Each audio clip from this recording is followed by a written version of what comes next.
Yes, bado kunaendelea vugu la sakata la kuahirishwa kwa dabi ya Kariakoo Yanga dhidi ya Simba iliyopangwa kufanyika Jumamosi tarehe 8 March 2025 katika uwanja wa Benjamin Mkapa, Dar es Salaam. Dabi hii iliahirishwa kutokana na Simba kudai kwamba walifanyiwa vurugu na kuzuiliwa na mabouncer wa Yanga katika uwanja wa Benjamin Mkapa wakati wakielekea kwenda kufanya mazoezi. Na ukiangalia ile video vizuri, kuna moja kati ya watu walionekana kuwa yuko pale. Huyu si mwingine ni Kaisi Edwin. Kaisi Edwin ni mwanachama wa muda mrefu kidogo wa klabu ya Young Africans, lakini pia ni mwenyekiti wa tawi la Yanga Uhuru Dar es Salaam na ni mratibu msaidizi wa matawi ya Yanga. Sasa Kaisi Edwin kwa kuwa alikuwepo pale, na taarifa zinazoenea ni kwamba kulikuwa na makomando wa Yanga wakiwazuia Simba. Tuko naye Kaisi kwenye line hapa. Kaisi Edwin, habari za wakati huu? Na kwanza we bado ni mwenyekiti wa tawi la Yanga Uhuru mimi ni mwenyekiti wa tawi la Uhuru. Yaani mimi ninacho kikubwa, afu nikisikia mtu ananiita mimi komando, yaani huyo mtu tutampeleka jela. Ndio hivyo, ndio mpira ulivyo wa Bongo. Kwa hiyo ndo, yaani hiyo ndo nitangu, mimi ni mwenyekiti, mimi ni mwanachama wa Yanga wa muda mrefu, ni mwenyekiti wa tawi, mratibu msaidizi wa matawi mkoa wa Dar es Salaam. Kwa hiyo yaani ukiniambia hizi sifa tu nilizokuwa nazo zinanitosha. Afu mtu ananiambia komando, mimi nina kitambi na komando wapi na wapi. Ukimbia siwezi. Sawa. Tukiachana na hilo, hebu tuambie kwanza tukio lenyewe Kaisi. Lilikuwaje? Maana kila mtu anazungumza lake, lakini wewe ulikuwepo na kwenye video tulikuona ulikuwepo pale katika ile harakati za kubishana na basi la Simba lisiingie pale uwanjani. Kikubwa ni kwamba kwanza hii ni mechi ya dabi Simba na Yanga, sivyo? Yeah. Timu ambazo zina historia kubwa sana katika mpira wa nchi yetu. Timu ambazo zina tamaduni zake. Timu ambazo zina utaratibu wake. Na kumbuki mara ya mwisho, lakini tangia napata akili, hakujawahi kuwa na dabi ya Simba na Yanga ambayo timu ngeni ikaenda kufanya mazoezi siku moja kabla ya game. Hilo la kwanza. Lakini la pili ni kwa maana ya kwamba tunapoelekea katika mechi kubwa ya Simba na Yanga, utamaduni wa wanachama wa Simba na Yanga ni kuwa yaani uwanja unaotumika kwenye hiyo mechi unakuwa chini ya uangalizi wa watu wa Simba na Yanga, ili mtu mwingine yoyote asiingie kwenye ule uwanja, ili uwanja uwe salama kwa ajili ya kujiandaa na mechi inayofuata kwa siku inayofuata. Hilo la kwanza. Lakini kubwa kuliko yote, ule ni uwanja wa serikali. Ni uwanja ambao Simba na Yanga ni wageni, yani kwa maana hakuna mtu anayemiliki ule uwanja.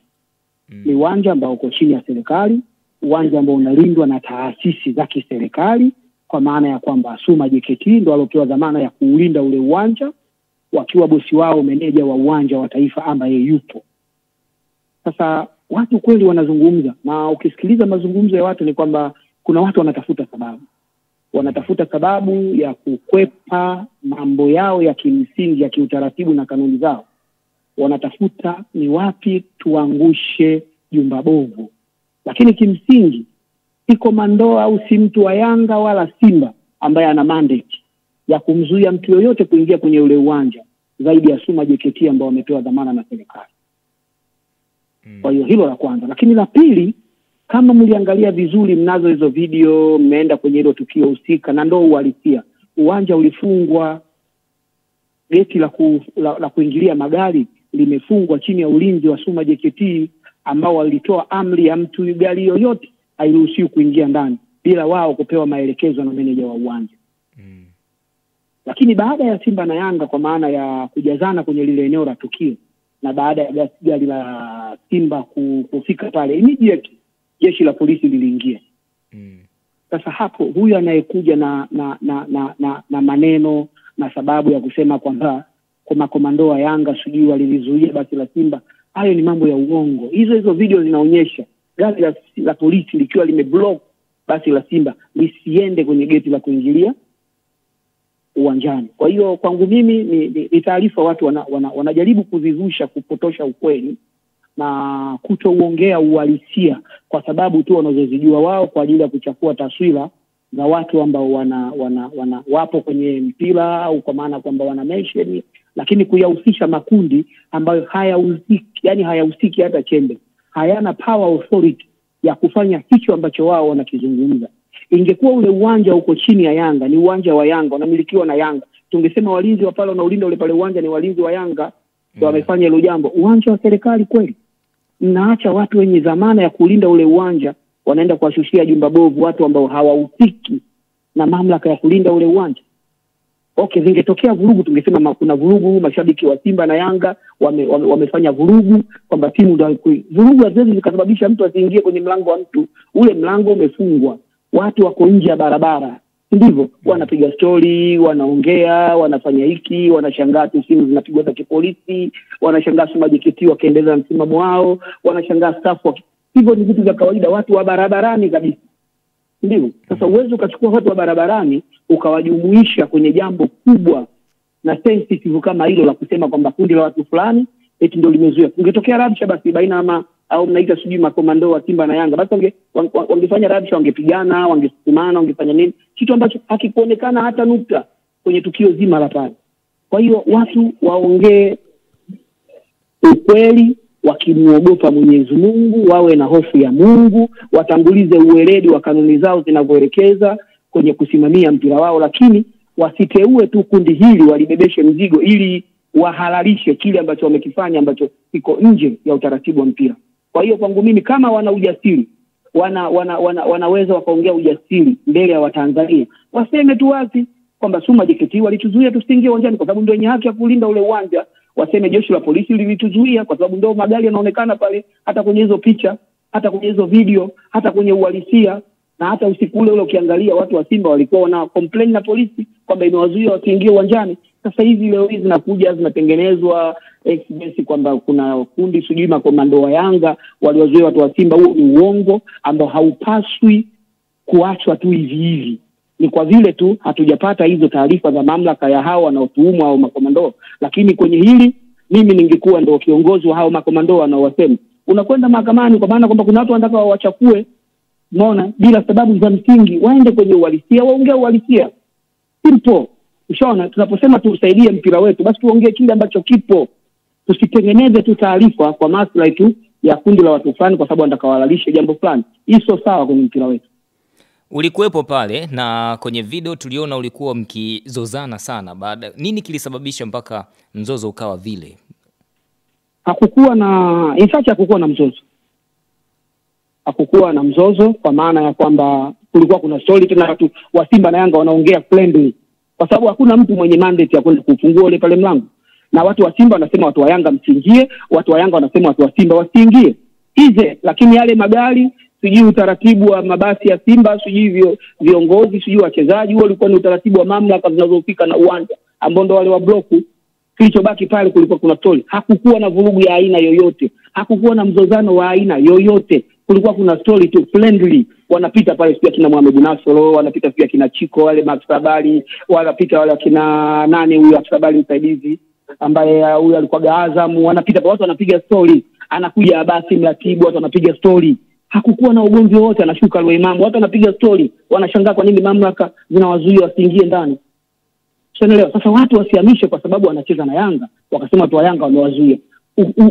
Huo ujasiri wa kuwazuia hao watu wote wa kipolisi wapo, JKT wapo, ujasiri wa makomando Yanga wanaopata wapi? Hayo mafunzo wameyapata wapi? Sio. Kwa hiyo kuna vitu ambavyo watu wanavicreate ambavyo havina kichwa wala miguu. Sawa. Mimi leo hii nitataka mtu aje anionyeshe clear hiyo video inayosema kwamba hawa ni makomando wa Yanga wanawazuia watu wa Simba wasiingie uwanjani. Kwamba kulikuwa na mabouncer nje ya lango kuu. Kulikuwa na mabouncer. Hakukuwa na mabouncer. Yanga haina mabouncer. Yanga haijawahi kuwa na mabouncer wala kwa ajili mabouncer. Yanga ina wanachama wa kawaida kabisa ambao wapo kila siku mpilani, ambao ndio hao wanaitwa makomando. Uwezo kumuita mtu komando mwanachama wa kawaida, anakupa gani kuita komando? Komando ni mtu aina gani? Huyu ni mwanachama wa kawaida ambaye yupo kwa ajili ya kufanya majukumu ya klabu yake. Ndivyo. Tumekaa pata tengeza preparation, tumekaa kikao cha kwanza kabisa asubuhi. Jinsi gani cha mpango kazi ambao watu wa Simba walikuwepo, watu wa TFF walikuwepo, watu wa security wote ambao wanahusika na masuala, tumetengeneza logistics bwana, nyinyi Yanga wenyeji mtakaa kwenye milango, mtakaa kwenye maeneo haya mlinde maslahi yenu ya timu kwa sababu nyinyi ndio wenyeji kwenye gate collection. Ndivyo. Baada ya pale watu wanaendelea kupiga story mpaka baadaye. Ndio maana hata watu wa Simba walivyokuwa tukajua ni utamaduni wao. Hakuna mtu aliyemzuia, hakuna mtu kwamba mtu wa Simba umefika maeneo haya wakati mechi sio yako. No. Kwa sababu nao wanakuja kujiridhisha uwanja asingie mtu. Na ndio utamaduni wetu Simba na Yanga miaka yote. Hakujawahi na haijawahi kutokea na haitotokea. Sasa mtu anasema ndio maana ukiangalia kwenye barua ya bodi ya ligi kwamba Simba hawakutoa taarifa mapema, na ndio maana hiyo inawezekana ndio imetokea kutengeneza hii scenario ambayo inaonekana sasa hivi, kwa sababu hawakutoa taarifa, walikuja kwa ghafla. Inawezekana walicreate haya matatizo ili yatokee, ili washinde tu kuja kutokea kwenye mechi, ili jambo liishe, iwe habari imeshapatikana, leo baki hayo mazungumzo, kitu ambacho sio sawa. Lakini waende kwenye taratibu zao za kimpira, wajue tatizo lilikuwa ni nini na kwa nini ilikuwa hivi na kwa nini mechi haikuchezwa. Hayo ndio mambo ya kimsingi kabisa ambayo hizi taratibu zote zimeandikwa kwenye kanuni zao za uendeshaji wa ligi, sio nje na ndani ya uwanja. Taratibu wanazo, wazifuate, wazikague. Kama maafisa wote wanaohudumu kwenye ule mpira ambao walikuwepo kwenye pre-match meeting walipaswa kuwepo eneo la tukio ambapo Simba akipaswa kuja kufanya mazoezi, waniambie leo hii ni nani alikuwepo ambaye amewapa hizi taarifa.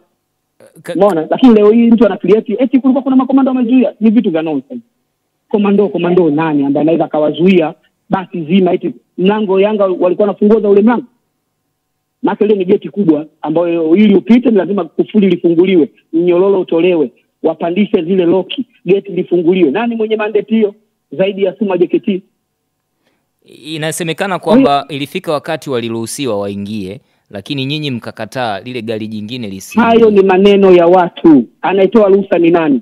Anayezuia ni nani? Hapo ndio mtu anatakiwa ujiulize. Kuna polisi, kuna Suma JKT.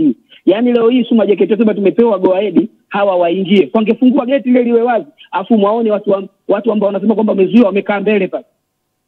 Aniambie nani aliliona geti limefunguliwa afu Simba kaambiwa piteni? Kwa sababu kulikuwa kuna gari ndogo, kulikuwa kuna gari la polisi aina ya Harrier zimeblock pale njia. Nani alisema gari la Simba baadaye limeruhusiwa, gari ya Harrier imeondoka kwamba warudi nyuma waondoke? Kwa maana order imetolewa na mkuu wa polisi wa operation wa Temeke kwamba hapa hakuna gari linalopaswa kuingia ndani, walokuwa ndani wanatakiwa watoke nje. Atakayeingia hapa atajieleza. Askari wametekeleza order yao, bwana, watu wote hapa ondokeni, gari wewe geuka, ondoka. Ndio kilichotokea. Sasa mtu anakuja anaongea vitu vya kuogopa, anaongea vitu vya uongo kuhalalisha lile jambo. Hii inakuwa sio sawa. Waende kwenye nature ya kilichotokea. Umesema waga mnakuwa na utamaduni wa kulinda uwanja. Sasa uwanja ulikuwa umefungwa. Nyinyi mlikuwa mnalinda vipi? Wote wanakaa nje. Wote wanakaa nje. Kwenye geti akiingia mtu anaenda anaulizwa hata mpaka asubuhi saa 12. Bwana yeye unaingia na mpango gani? Mimi kiongozi wa BMT hayapita. Bwana huyu mna mashaka naye, watu wa Simba wanakuja wawili, wanakuja watu wa Yanga wawili, wanamsindikiza. Ni utaratibu ambao wanaongea friendly. Wanakaa watu kuanzia asubuhi mpaka asubuhi. Asubuhi wanakuja kundi la watu wa Simba mko ngapi? 40 50. Bwana hii mechi wenyeji kwa mechi ile mliingiza, haya nendeni mkalinde maeneo yenu ya timu yenu, na nyinyi watu wa Yanga nendeni mkalinde maeneo ya timu yenu. Baada hapo mechi ichezwe, alopatikana mshindi tunataniana, yote maisha yanaendelea. Kwa hiyo pale mnakuwepo watu wa Simba na wa Yanga wote makomando. Wote walikuwepo. Asije apasema mtu mimi waniletea hiyo clip nitakwambia huyu Simba. Wote inawezekana tu wa Simba ndio walikuwa wabebe kwa sababu watakawasukuma watu ile lao lipite. Hao ndio wakasema walikuwa wanasababisha vurugu. Wakasema haya piteni geti sio hapo, ile geti limefungwa. Wanaanza kupiga simu, tumezuiliwa, sisi tumefanya hiki, huyu kapiga simu kwa huyu kapiga simu kwa, ndio kilichotokea. Lakini hakuna mtu wa Yanga ambaye alimpigia simu mtu yoyote, kwa sababu alikuwa jambo letu. Sisi hatuhusiki na ulinzi. Sisi ni mashuhuda kilichotokea pale. Tunaona kabisa kwamba Simba wamezuiliwa na wenye uwanja waondoke. Kwa hiyo sisi ilikuwa ni kwa Jofu na kwa Kebe imeondoka, nendeni mkafanye mazoezi Bunju. Yasi ndio ipo na ndio walisia. Lakini mtu asiseme kwamba eti kuna makomando walizuia. Mandate hiyo na hiyo power authority wanaipata wapi? Kwenye uwanja wa serikali. Kwa maana serikali imeshindwa kazi ya kulinda uwanja wao. Kwamba mpaka makomando wa Yanga wazuie watu kwamba wasiingie kwenye uwanja wao. Ndio basi ni uongo. Na Kaisi, haya mambo ya mbuzi, sijui watu walitaka kuingia na mbuzi yanatoka wapi? Hebu tuambie ilikuwaje? Hizo ni jokes. Sio, yani kwamba kila mtu atumie tu akili yake, na mawazo yake, na hicho ndio kinatokea kwamba tunga sentence kutumia mabasi mawili ya Simba alivyokuja uwanja wote. Kila mtu atakilieta anachokikieta.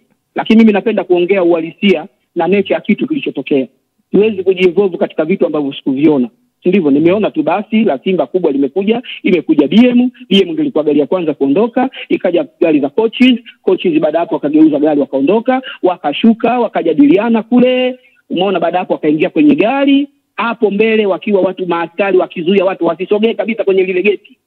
Watu wote wako ngambo ya kule mbele. Sasa mtu anakuja tu anatengeneza na create vitu, labda watu wana hamu ya kuwapa watu mabilioni ya shilingi kwenye kuadai fidia kwenye kuchafuana, kwa sababu kwenye kuchafuana, umeona. Leo hii mimi mtu akaja akaniambia sijui wewe komando si hivi na hivi, nitamwambia anipe kwanza nini maana ya komando, alafu twende kwenye uhalisia na mimi nitaongea uhalisia wangu. Yaani kuna vitu vingine tusimame kwenye uweledi wa kile ambacho tumesema kituongoze kwenye kuusimamia mpira. Tusitengeneze vitu ambavyo havina tija wala mwelekeo wala havina kichwa wala miguu, tukaupotosha umma, tukawapotosha Watanzania, tukawafanya Tanzania wasijue nini kinachoendelea. Ndivyo tusimame kwenye kile ambacho kilitokea na nature ya jambo lenyewe ni lipi, na pili watu wote wakijua kwamba uwanja wa Taifa unamilikiwa na nani. Kama unamilikiwa na Yanga fine, watu waambie uwanja wa Taifa unamilikiwa na Yanga waliwazuia Simba wasiingie. Uwanja unamilikiwa na taasisi nyingine ya serikali ambayo ni taasisi kila Mtanzania anaiheshimu. Tuma JKT unaweza ukaingia. Jeshi la polisi limekuja, watu wamekuja wamevaa combat, wamekuja wameshika bunduki, wamekuja wana defender huku, wana gari ndogo, wapo wengine wamevaa kiraia pale. Wanasema kabisa raia sogeni kule. Hapa tunataka kweupe. Nani ambaye angekaidi hayo maagizo? Hapana. Ingekuwa mtu anasema, "Mbona kuna vurugu tu, Simba na Yanga wanasukumana, wamelizuia gari lisiingie." Uwanja sio wako.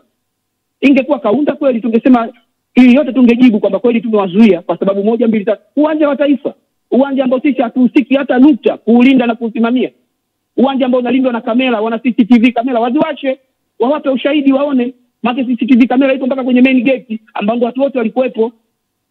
Wasikilize vitu wakati teknolojia iko very open. Na Kaisi, hili jina la kuitwa makomando linatokana hasa na nini? Kwa nini mnaitwa makomando na nyinyi mnafurahia hili? Kwanza mimi sijawahi kuitwa komando na hakuna atakayeniita komando. Mimi ni mwanachama wa Yanga. Shaona, mwanachama wa Yanga, kiongozi wa tawi. Kwa huwezi kunipa sifa ambayo sijawahi kuifanya. Sijawahi kwenda mafunzo ya Mgambo, sijawahi kwenda mafunzo ya JKT, sijawahi kwenda mafunzo ya JWTZ, sijawahi kwenda mafunzo ya CCP Moshi. Unaotolea wapi mwa komando ambao mtu anakuja na nipati? Kwa hiyo ni vitu ambavyo mtu anakreate tu akiona ameshindwa jambo. Wao kama watu wao walishindwa kwa convince mamlaka iwaruhusu kuingia uwanjani, wasiwasukumie lawama watu wengine ambao hawakuwepo, ambao mamlaka haziwatambui. Ni vitu yani vya hopeless, yani kwamba mtu anakaa kabisa anaumiza kichwa, tutengeneze kanuni, sijui huyu komando ndo alizuia. Komando ndo mwenye uwanja. Yani very simple. Komando ndo mwenye uwanja. Alifanya vurugu gani? Hakukuwa na mapigano, hakukuwa na kusukumana, hakukuwa na mtu kwamba alimshauti mtu kwa matusi au kwa nini. Hakukuwa na viashiria vyovyote vya vurugu ambavyo kama kungekuwa na viashiria leo ungesia makomando 3 sijui mnawasema wa Simba au Yanga wako Changombe polisi walifanya vurugu kwenye main gate. Watu wameondoka kabisa kwa amani yani kwa amani kabisa. Hakukuwa na vurugu, watu wamesindikizana, watu wamepeana lift kwenye pikipiki ya mtu wa Simba, mtu wa Yanga anapanda, wanaondoka, bwana tukutaneni kesho kwenye mechi. Wengine pale kama tukufanya leo mazoezi tunaambia viongozi wetu wasilete timu. Na pressure tu, mashinikizo kiasi kwamba mwakofesha raha wa Tanzania, mwakofesha burudani wa Tanzania kwa vitu ambavyo havina kichwa wala miguu. Kwenye mambo ya jadi wanazungumza watu kwamba inaonekana matokeo yalikuwa yameshajulikana yatakuwa mabaya labda kwa upande fulani, labda ndo maana ikawa hivi. Hizo ni imani. Ushajua shida ya Watanzania, huwezi kumlimit mtu kwenye eneo la kitu kinachoitwa imani. Ndivyo? Imani ndio zinafanya watu wanalala nje. Imani zinawafanya watu mtu anaamua kucreate kitu ambacho ni imani. Kwa hiyo kwenye imani, kwenye hizi Simba na Yanga, kwanza kitu ambacho huwezi kukipinga ni imani za wale ambao wanaamini kwenye timu zao. Kwamba sisi tusipofanya hiki basi inawezekana nao waliambiwa bwana leo msipokwenda kufanya mazoezi kesho mnafungwa goli 20. Wakaamini na wao wakabebezana wakaja. Ni masuala ya imani, lakini huwezi kuwapinga kwenye imani zao kwa sababu ndicho wanachokiamini. Na nyinyi mkaamini kwamba msipolinda mtafungwa, mkaamua kulinda. No, nimekwambia huu ni utamaduni wa enzi na enzi. Sisi tunakuja, sisi tunachotaka tu uwanja bwana, Simba asiguse, Yanga asiguse, tukutane kwenye mechi. Kwani hizi mechi moja bila, mbona wasemi? Sio walikuwa pale watu wa Simba wamejazana, watu wa Yanga wamejazana. Tumeamka asubuhi, kila mtu kachukua eneo lake, tumekwenda pale mechi imeisha, Yanga kashinda goli 1. Nitakupa mfano wa mechi ya 5-1. Simba sio alikuwa mwenyeji. Amelinda kila kitu, na sisi tumewazia bwana, wewe usiku tunapiga story pale, tunakunywa kahawa bila bwana, haya tuko salama, tukutane kesho asubuhi. Tunakutana na kwenda kwenye game, mtu kachukua goli 5 anaondoka. Hizo ni imani, yani huwezi kuwazuia wenye imani zao kwenye jambo lao. Kwa hiyo kama wanaamua kulala nje, wanalala nje. Umeona ndege wanaofanana ndio wanaruka pamoja. Wapo wenye watu wa Simba na watu wa Yanga ambao wanaamini kwenye kile walichokiamini, ndio maana ameenda kulala uwanjani. Mbona wengine wamelala makwao? Mbona wengine wameamkia kwenye misikiti na makanisani, wanaenda wote, kila mtu anaenda kumuomba Mungu wake kwa ajili ya jambo lile. Kwa hiyo hili ni swala pana, na ni swala ambalo mtu asikatishe kona kwamba alipo, ni jambo ambalo lipo. Ukimwona mtu analikataa kwenye media anasema hivi, ni mtu ambaye ni mgeni kwenye mpira wa nchi, hajui tamaduni na asili ya Simba na Yanga, anaweza kusema hivyo. Sio zamani wakati sisi tunakuwa unaona kabisa double coaster inakuja ya watu wote wazee, umeona wamevaa baraga ya shia nini, wanakatiza katikati ya uwanja, wanaingia uwanja. Hizo ni nakshi kwenye football, ni nakshi za dabi. Umeona tushaona Simba na Yanga wanaruka ukuta kuingia uwanjani, zilikuwa ni nakshi na dabi, na ndio la dabi haiwezi kupita tu hivi. Yaani kama vile Yanga anacheza na KMC au Yanga anacheza na Ken Gold au Simba anacheza na Mji Mkwapo au Simba anacheza na Prison. No, hii ni mechi ambayo kila mtu anatakiwa aonyeshe kila alichokuwa nacho. Mwisho wa siku mtu akishinda na fly kwenye kile alichokisimamia. That is football hizi. Lakini tukisema eti kwamba hiki kimekuja sawa, watu wamekuja kisasa, wa neutralize mambo mengi, ukionekana umefanya hivi kuna faini, umeonekana kufanya hivi, lakini je, huko alikotoka hazifanyika? Wakati wanakuwa wao wanaingia kwenye mpira wa nchi hazikuepo, lakini wanajaribu kuvifanya ili visiwe mazoea, isiwe hivi. Ndivyo inavyotokea, na hii ipo dunia nzima. Ushaona, ndio maana hata ukienda kwenye viwanja vya wenzetu siku moja kabla mazoezi watakufanyia vitimbi ili usifanye mazoezi kwa raha, ili tu kuondoe mchezoni. Sisi tushakwenda Algeria usiku mzima, watu wanapiga baruti kwenye hoteli ili watu wasilale. Wanaamini wachezaji wasipolala kesho tutawafunga, kitu tumekwenda pale tumewapiga goli 1 bila. Hiyo kwamba kweli usingiza kupata. Kwa hizo ni imani ambazo huwezi kuzizuia kwenye mpira. Na ndogo mpira wa miguu ulivyo. Yaani ukimwona kuna mtu baadhi ya vitu anasema kwamba haviko kwenye mpira, ule ni mgeni kwenye mpira. Mpira wa miguu na uwanda mpana sana, ambao yule anayeamini mwache afanye, asiamini afanye kile anachokiamini. Lakini tukutane pale quality players, aliyejipanga, aliamini kile alichokiamini kwamba kilimpa matokeo kwa 100%. Subscribe, bonyeza kengele, share Kamsa TV. We are the best.